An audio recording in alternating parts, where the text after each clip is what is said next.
Iyalah, wow. Genrenya ada rock progresif ternyata Pumas itu ya. Progresif. Rock progresif ya. Ya. Berarti Saat itu masih belum ini ya, kita belum mengenal band kita. belum masuk kalau nggak salah, Belum. tahun-tahun itu kan masih belum Ya. masuk ya.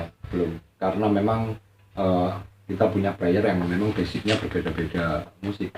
Oke, oh berarti yang disebut alternatif di sini definisi alternatif di sini.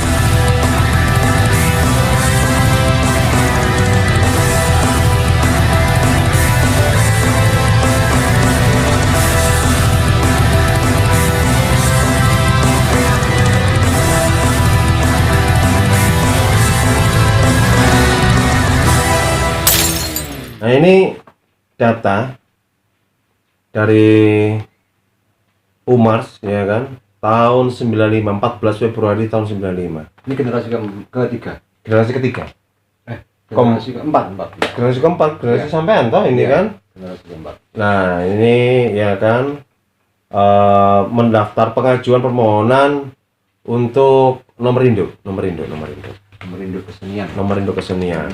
Nah di sini ini personilnya ini personilnya. Ya wajahnya masih unyu-unyu gile. Ini loh le. Lah ini loh le. Wajahnya masih unyu-unyu. Nah, wajahnya masih unyu-unyu ya. Kok di foto kayak mangkel, sampai mangkel betul kan foto nih tadi. Sama kok kayak mangkel sampai gonda betul kan foto nih kayak. Ini ada stempelnya kampus ini. Ada stempel kampus ya. Kampus di Kosa. Loh berarti artinya sampai jadi diangkat jadi vokalisnya Pumas ketika itu sudah kuliah. Berarti Semester 2. semester 2. Kalau melihat dari usianya ya guys, tadi kan usia berapa lupa, ternyata setelah terkuak itu usia 22 guys. Saat masuk Pumas. Saat masuk Pumas. Jadi usia 22. Nah ini yang namanya Bapak Tamaji itu yang ini. Nah ini Bapak Tamaji. Nah, mungkin ada kerabat beliau atau putra-putranya ya kan, yang masih mengingat ini ya kan. Bapak Tamaji ini masih hidup? Masih ya? Saya tidak paham. Saya semua kalau masih hidup nanti kapan-kapan kita sowan ke rumahnya ya kan. Jadi kan beliau cuma pasti tahu detail soal Pumas itu. Kenapa kok bahas Pumas? Kan ini channelnya Plat L loh. Adanya Pumas, iya kan? Adanya Plat L itu lahir dari Pumas juga salah satunya. Kan begitu? Ya. Dibuktikan dari apa? Dari ini. Ya, ini tahun 99. Jadi ini tahun 95. Ini tahun 95. Ini adalah generasi keempat. Di mana personilnya jelas di sini Personilnya ada jelas. Iwan, drummernya, kemudian saya selaku vokal, kemudian ada si Dedi ini basis, ada Mas Agung leadernya, pencipta lagu Ambarawa, kemudian plus satu player lagi Stefan. Ini adalah generasi yang keempat. Generasi keempat. Dan inilah yang menjadi cikal bakalnya Plat L, karena cuman hanya saja ini kayaknya belum selesai di pengajuannya ini Mas. Betul. Karena secara stempel dan tanda tangan tidak selengkap ini. Ini kan lengkap, datanya, foto-fotonya pun juga sudah ada, tapi di sini hanya nama. Di sini hanya nama. Nah, ini dan ini yang menjadi formasi pertama di Plat L. Plat L. Ini formasi pertama Plat L. Formasi pertama Plat L, tapi ini pengajuan untuk untuk Pumas. Untuk Pumas ya. Artinya masih menggunakan nama Pumas, belum Betul. Plat L ya. Tahun 98 kita sudah mulai ada generasi kelima. Generasi kelima. Generasi kelima itu ya Beng Beng gitarisnya, kemudian si Hari itu sebagai basis, keyboard ada Mas Indra Agung, kemudian drummer kita ada Kang Rino, vokal saya.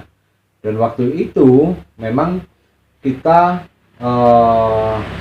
saya ngomong ke Mas Agung, Kang kalau Pumars berhenti sayang loh, ya kan. Sementara semua saat itu tidak bisa aktif lagi.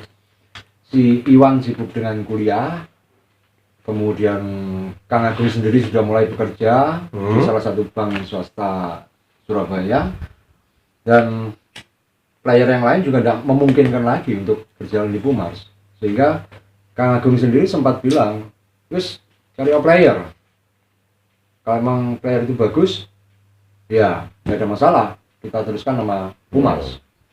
Sehingga saya mencari player yang kebetulan saat itu saya menjadi juri sebuah festival di salah satu SMA swasta di Surabaya, sebut aja ya, karena mungkin kebanggaan juga buat Ya.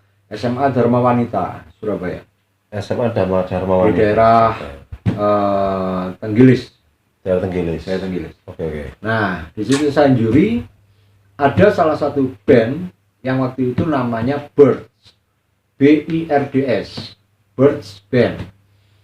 Burung, iya. Ternyata Birds itu adalah singkatan dari nama-nama mereka. B-nya Beng Beng, I-nya Indra Agung, R-nya Rino, D-nya Dian Saptahari Nugraha, S-nya saya tidak tahu, karena si S ini adalah vokalisnya. Nah, sementara Birds bermain tanpa vokalis, karena vokalisnya nggak datang. Itu tahun berapa, Mas? 98. 98 ya. 98. Sehingga yang nyanyi malah si basisnya, si Hari. Toha. Nah, saya juri waktu itu. Ketika saya juri dengan kondisi yang seperti itu, mereka bilang tidak ada vokalis. Ternyata permainan mereka demikian perfectnya. Mereka membawakan lagu sendiri, yang satu lagu Dream Theater kalau nggak salah, Another Day. Oh iya, tahun itu Dream Theater sudah masuk. Ya, 98, Another Day kalau nggak salah yang dibawakan. Dan saya jadikan mereka juara pertama memang, karena secara kualitas musik sangat bagus. Di saat itulah ketika mereka turun panggung, saya langsung mendekat ke mereka. Saya bilang, mana vokalisnya? Nggak hadir. Latihannya di mana band ini? Mereka bilang di Pucang. Tahu nggak studio Pucang? Tahu. Punyanya Mas Bos. Mas Bos. Ya, basisnya Jangan Asem. Studio apa saya lupa. Praktika. Ya. Mereka berlatih di situ, katanya rutin setiap hari apa gitu ya. Saya bilang, saya mau datang waktu kalian latihan. Nah, ternyata salah satu personilnya mengenali saya. Loh, Masnya vokalisnya Pumars ya? Saya bilang iya, tapi Pumars sudah nggak aktif. Malah ada yang nyeletuk kalau nggak salah waktu itu bilang gini, wah kalau sampai jadi vokalisnya kita asik, tapi kan nggak mungkin katanya gitu. Yes, dilihat aja nanti, yang penting aku pengen tahu tempat kalian latihan di mana, aku datang. Ketika mereka latihan, saya datang waktu itu. Akhirnya kita sempat jamming, mereka bawakan lagu-lagu sendiri.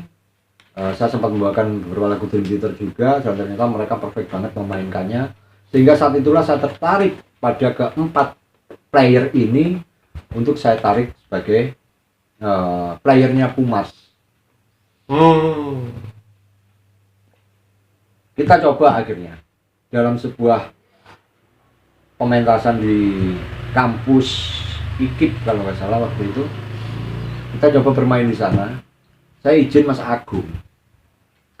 Tapi Mas Agung masih di Pumars. Agung sudah aktif. Sudah aktif. Karena dia bekerja, kalau nggak salah persiapan merit juga. Oh, oke. Sehingga semua player Pumars generasi keempat sudah tidak ada yang bisa aktif. Hanya saya yang masih menggebu-gebu untuk meneruskan. Oke. Sehingga dapatlah player-player ini. Kita coba bermain di IKIP. Waktu itu Kang Agung sempat melihat. Begitu selesai, besoknya saya disuruh ke rumah Kang Agung. Beliau bilang, asik karya-karya itu, mantep mainnya. Sudah, teruskan aja Pumars. Oke. Sehingga dari kata-kata Kang Agung itu adalah pemicu saya untuk mengangkat teman-teman Birds ini sebagai player-player Pumars berikutnya. Otomatis itu adalah generasi yang kelima. Nah, sebentar. Sebelum kita jauh ke situ, pada saat player Pupumars ini kan sudah mengalami apa namanya aktivitas di luar pekerjaan dan bahkan persiapan mau berumah tangga lah ya, Ya. merit. Lantas apa kata kan Pumars ini kan tadi disebutkan di bawah naungan lembaga sekolah, Betul. iya kan? Mhm. Apa yayasan sekolah gitu. Ya. Nah, menurut pihak yayasan bagaimana? Saat itu Apa sampai tidak berkoordinasi dengan beliau-beliau? Pak? saat itu yang banyak berkoordinasi adalah leader kita, Kang Agung, ya kan? Dan saya memang belum terlalu intens di manajemen ya waktu itu, sehingga apapun yang dikatakan leader kita ya kita jalankan.